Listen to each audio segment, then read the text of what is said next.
The observation deck of the Galactic Conservation Station hummed with its usual sterile efficiency, but in the corner habitat, something unprecedented was unfolding.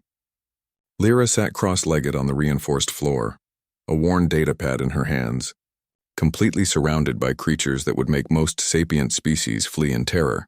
They were Vexian cubs, apex predators from a death world 3 systems away.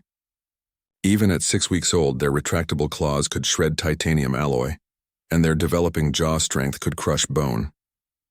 Their parents were currently sedated in medical, recovering from injuries sustained protecting their den from poachers. The station's xenobiologists had tried everything to calm the distressed cubs.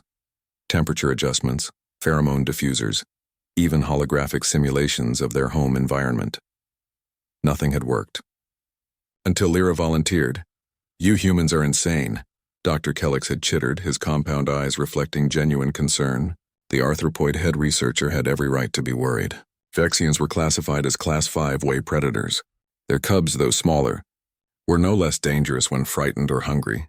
But Lyra had simply smiled that peculiar human smile, the one that made other species deeply uncomfortable, and walked into the habitat with nothing but a datapad and a children's book downloaded from Earth's historical archives. That was 4 hours ago.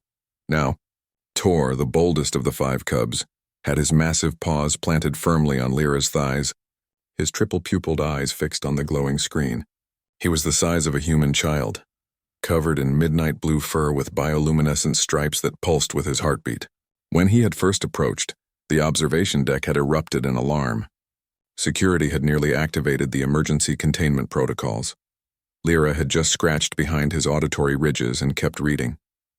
And Max, the king of all wild things, was lonely and wanted to be where someone loved him best of all. She read, her voice carrying that strange melodic quality humans used when speaking to young creatures. Then all around from far away across the world he smelled good things to eat. So he gave up being king of where the wild things are. Tor's bioluminescence flickered in what the xenobiologists were frantically noting as contentment patterns. His siblings were pressing closer now. A tangle of deadly potential curled around the human like she was their den mother. The smallest cub, barely larger than a house cat but with teeth like obsidian daggers, had actually fallen asleep with her head on Lyra's ankle. "This is impossible," Dr. Kellix whispered to his assistant, a crystalline named Praxis.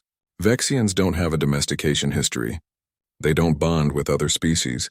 They barely tolerate their own kind outside of family units.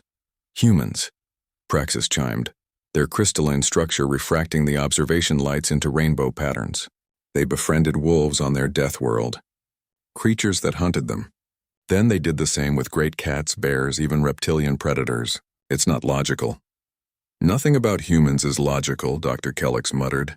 "They're prey species that act like apex predators. They're fragile, but they explore black holes. They're short-lived, but they plan for millennia. And apparently they can make friends with anything that has eyes and a heartbeat." On the habitat floor, Lyra had finished the book and was starting another. This one was called The Velveteen Rabbit. Tor had shifted his considerable weight more firmly onto her lap, and she had to adjust her position to accommodate him. A 3-inch claw accidentally scratched across her forearm, drawing a thin line of crimson. The observation deck fell silent. Vexians could smell blood from a kilometer away. The scent triggered their hunting instincts. The cubs would attack. They had to. Tor's nose twitched. His eyes focused on the wound. Then, with a gentleness that seemed to defy his biology, he ran his rough tongue across the scratch. Once, twice, a grooming behavior. A pack behavior. Recording this, Praxis said unnecessarily. Every sensor in the facility was already documenting what was happening. Lyra just smiled and dabbed the scratch with her sleeve. "It's okay, big guy. Accidents happen." She turned the page.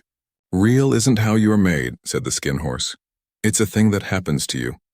When a child loves you for a long, long time, not just to play with but really loves you, then you become real." Over the next hour, the other cubs grew bolder. They climbed onto her, over her, around her. They brought her things. A discarded toy, a piece of their bedding, even a half-eaten protein bar that had somehow ended up in their habitat. Offering gifts, sharing resources, behavior that Vexians only displayed with trusted pack members. When the cubs' parents were finally cleared to rejoin their offspring, the xenobiologists held their breath. Adult Vexians, even sedated ones, were not to be trifled with. The female alone massed nearly 400 kilograms of pure predatory evolution. She entered the habitat slowly, her mate close behind. Both sets of eyes immediately locked onto Lyra, who was still sitting on the floor, now completely buried under a pile of purring cubs. Tor lifted his head and made a chirping sound, a greeting call. His mother approached cautiously, every muscle in her body coiled and ready. Then she smelled her cubs. Smelled the contentment, the safety, the satisfaction. She looked at Lyra, this soft, small, illogical human, and something shifted in her predatory gaze. She lowered her massive head and touched her nose to Lyra's outstretched hand. "What is real?" asked the rabbit one day. Lyra continued reading, her other hand buried in Tor's fur. The mother Vexian settled beside her, and her mate followed suit. The entire family, 400 kilograms of apex predator power, relaxed around a single human. In the observation deck, Dr. Kellix updated his report. Under the section labeled Human Xenopsychological Capabilities, he simply wrote, "Recommendation: never underestimate their capacity for interspecies bonding. Further study required, possibly indefinite further study." Lyra turned the last page of her book, Tor's head heavy and warm in her lap, surrounded by creatures that could end her in seconds, but chose instead to listen to her voice. She grinned. That peculiar human expression that other species were learning meant joy, and reached for another story. "How about something called Charlotte's Web next?" she asked the cubs. Tor chirped in response, his bioluminescence pulsing in agreement patterns. Dr. Kellix shook his head in amazement. "Humans," he muttered. Absolutely insane, but he was smiling too, in his own way. Because if humanity could befriend the galaxy's deadliest predators with nothing but patience and children's stories, perhaps there was hope for all of them yet.